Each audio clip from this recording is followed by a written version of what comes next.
Imagine letting a complete stranger sleep on your couch one cold night, and by morning that single act of kindness flips your entire life upside down. What if one phone call could rewrite everything you thought you knew about love, loss, and destiny? Stay with me till the end, because the twist in this story will melt your heart. But before we begin, make sure to hit that like button and subscribe to the channel for more emotional, life-changing stories like this one. Ethan Miller was a 35-year-old single dad trying to hold life together with two hands and a tired heart. Every morning started before sunrise, packing lunch for his 7-year-old daughter, Lily, dropping her off at school, then heading straight to his job as a mechanic at the town's small auto shop. His days were long, his nights quiet.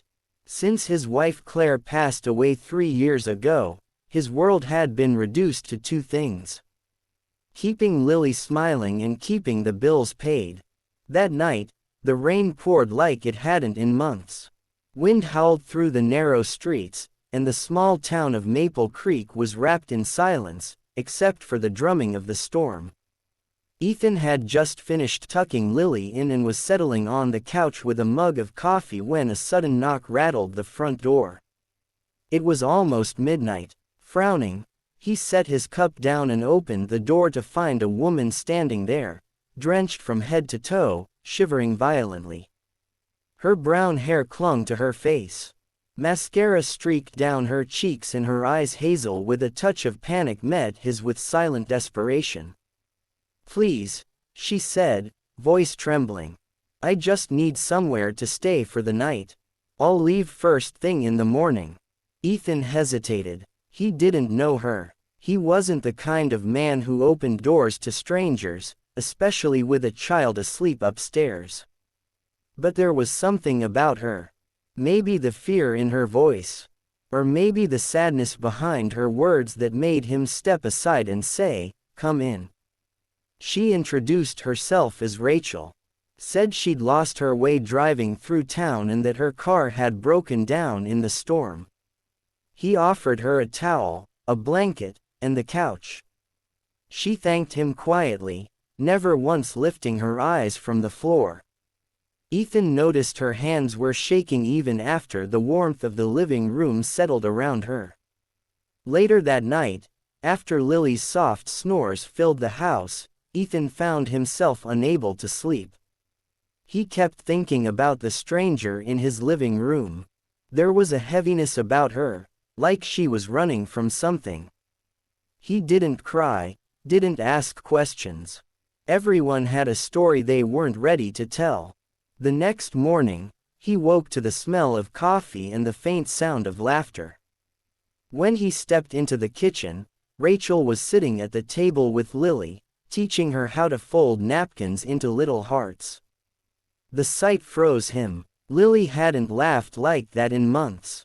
Rachel looked up and smiled, a soft, weary smile. "Good morning," she said. "I hope you don't mind. I made some coffee. It's the least I could do." Ethan nodded, unsure how to respond. Something about the way she spoke, gentle yet broken, made him feel an ache he hadn't felt since Claire. As the morning light filled the small kitchen, Rachel's phone buzzed on the counter. She stared at it for a long second before answering. Her tone changed. Firm, cold, almost scared. "Yes," she said quietly into the phone. "I found him. He's here." Ethan froze mid-step. Found him? Who was she talking to? His heart raced, confusion twisting in his chest. Rachel ended the call and turned toward him, her face pale.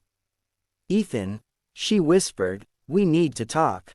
But before she could say anything more, there was a loud knock on the door again. Only this time, it wasn't a desperate woman seeking shelter. It was two men in suits, standing under the pale morning light, and one of them said the words that would shatter Ethan's world. "Mr. Miller, we need to speak with you about your late wife, Claire." Ethan's heart slammed against his ribs. "My wife," he repeated, voice shaking. What about her? The taller man exchanged a glance with Rachel before saying, Sir, we have reason to believe your wife's death may not have been an accident. For a moment, everything stopped. The ticking clock on the wall, the wind outside, even his breath, it all froze in that one sentence. Rachel stepped forward. Ethan, please listen. I didn't know how to tell you this. I wasn't supposed to meet you like this. She explained that she was a private investigator working with an insurance firm. Claire's car accident 3 years ago had been ruled accidental, but recent evidence suggested foul play. The company she worked for had been tracing unusual financial transactions and phone records. Her job was to find Ethan to protect him and his daughter if the people behind it came looking for them next. Ethan's hands shook as he tried to process everything. You're telling me my wife was murdered? Rachel nodded. And whoever did it thinks you might know something. She glanced at Lily, who had come downstairs, rubbing her eyes, asking why everyone looked scared. Ethan knelt beside her, pulling her close, trying to steady his voice. It's okay, sweetheart. Daddy's just talking to some people, but inside his world was crumbling. The next few hours blurred together. Police reports, documents, names he didn't recognize. Rachel stayed by his side, helping him navigate through the storm she had brought into his home. She wasn't just a stranger anymore. She was the key to uncovering the truth he'd been too afraid to question. Days turned into weeks, and together they pieced together the puzzle of Claire's last days. Rachel's professionalism slowly gave way to compassion. She grew close to Lily, helping her with homework, cooking dinner, even laughing over burnt pancakes on Sunday mornings. Ethan found himself looking forward to her presence, her calm voice that somehow made chaos bearable. And through it all, he saw in her something that reminded him of the strength he thought he'd lost long ago. Then one night, Rachel got another call, the final call. It was from her firm confirming that Claire had been targeted by her own business partner after uncovering financial fraud. The man responsible had been arrested and Ethan was finally free from the invisible chains of grief and unanswered questions.